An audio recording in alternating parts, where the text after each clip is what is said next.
तो इस फर्टिलाइज़र के बारे में बात करने वाली हूँ। ये हमारे प्लांट को फंगस से बचाता है, कीड़ों से बचाता है और इसमें एंटीबैक्टीरियल और एंटी फंगल प्रॉपर्टीज़ पाई जाती हैं। हमारे प्लांट को हार्मफुल बैक्टीरिया से और फंगस से भी बचाता है।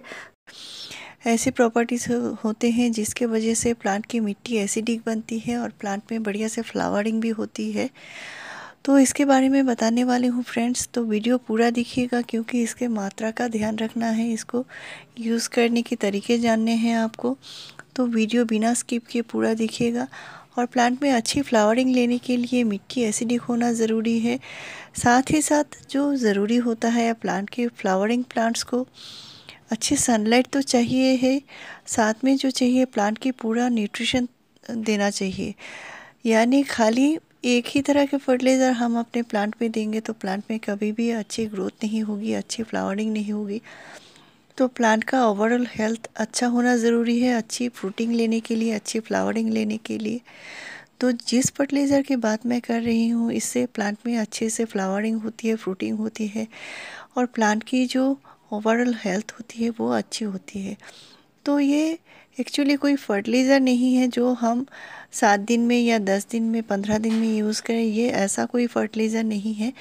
इसको हम बहुत तरीके से यूज़ कर सकते हैं और ये एक टॉनिक भी बोल सकते हैं। तो इसके इस्तेमाल के बहुत सारे तरीके हैं और इसको रिक्वायरमेंट के अनुसार ही यूज़ करना है। तो ये देखिए मेरे प्लांट में कुछ प्रॉब्लम्स दिखाई दे रहे हैं, जैसे पत्तियों की सीढ़ाएँ दिखाई दे रही हैं।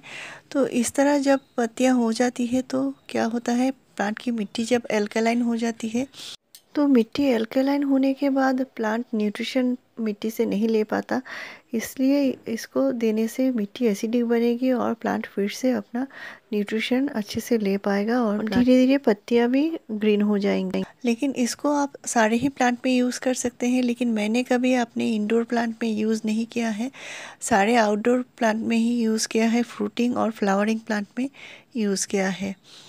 तो अगर किसी इंडोर प्लांट की एसिडिक नेचर की मिट्टी चाहिए तो उस प्लांट में भी आप यूज़ कर सकते हैं।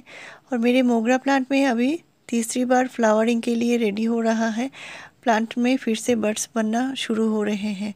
तो इसी सीज़न में प्लांट तीसरी बार फ्लावरिंग के लिए रेडी है। मैंने किस तरह का फर्टिलाइज़र दिया है इसको जानने के लिए मेरे चैनल पर आप विज़िट कर सकते हैं। तो किसी प्लांट में अगर ग्रोथ अच्छी नहीं हो रही है तो हो सकता है इसकी मिट्टी के पीएच बैलेंस ठीक नहीं है, यानी मिट्टी एसिडिक नहीं है। तो उस तरह के प्लांट के पॉट में भी आप दे सकते हैं, लेकिन बाकी फर्टिलाइज़र को आपको कंटिन्यू करना होता है पूरे न्यूट्रिशन के लिए। और ये फर्टिलाइज़र मैं अपने गुड़हल में भी देती हूँ क्योंकि जो हमारे हिबिस्कस होते हैं, हिबिस्कस को भी एसिडिक मिट्टी पसंद होता है। तो गुड़हल के प्लांट में ऐसा होता है, छोटे छोटे कलियाँ बनती है और सूखकर गिर जाती हैं। तो प्लांट की जो रूट होते हैं ये अगर मिट्टी से न्यूट्रिशन एब्जॉर्ब नहीं कर पाते हैं तब भी इस तरह होता है। तो मिट्टी को एसिडिक रखना ज़रूरी है।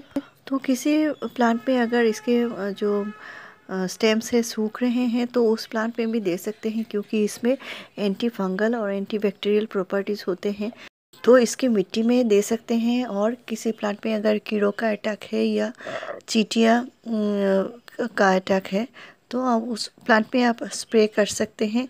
तो इसके लिए भी बहुत ही कम क्वांटिटी चाहिए।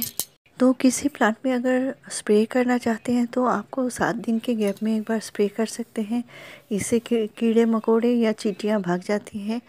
और मिट्टी में अगर देना है तो महीने में एक बार देना है, क्योंकि मिट्टी में अगर ज़्यादा एसिडिक नेचर हो जाएगी तो वो भी एक प्रॉब्लम होती है। तो मिट्टी का बैलेंस होना ज़रूरी है, तो इसलिए महीने में एक ही बार देना है और इसको मिट्टी के ऊपर ही स्प्रिंकल कर देना है, क्योंकि मिट्टी के नीचे देंगे तो हो सकता है ज़्यादा हो जाए।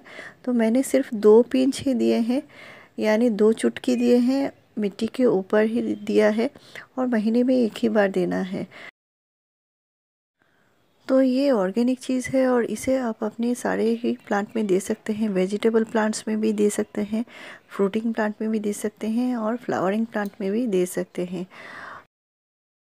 और इसकी बहुत ही कम क्वांटिटी चाहिए, बहुत ही कम पैसे में आपको आसानी सी चीज़ से आप अपने प्लांट को हेल्दी रख सकते हैं। और इसको स्प्रे करने के लिए 1 पिंच मैंने यहाँ पर 400 ml पानी लिया है और इसमें मैंने 1 पिंच दिया है और इतना ही काफ़ी है। इसको प्लांट के ऊपर स्प्रे करनी है, तो इसको शाम को कीजिए। तो इस फिटकरी को यानी एलम को और भी बहुत तरीके से मैंने अपने प्लांट में यूज़ किया है, बहुत तरह के फर्टिलाइज़र बनाए हैं। तो आप मेरे चैनल पर ये चेक कर सकते हैं। और मेरे चैनल में फ्रेंड्स आपको ऐसे ही बढ़िया जानकारी मिलती रहेगी। मेरे चैनल को ज़रूर सब्सक्राइब कीजिए, लाइक शेयर और कमेंट कीजिए। वीडियो पूरा देखने के लिए थैंक यू।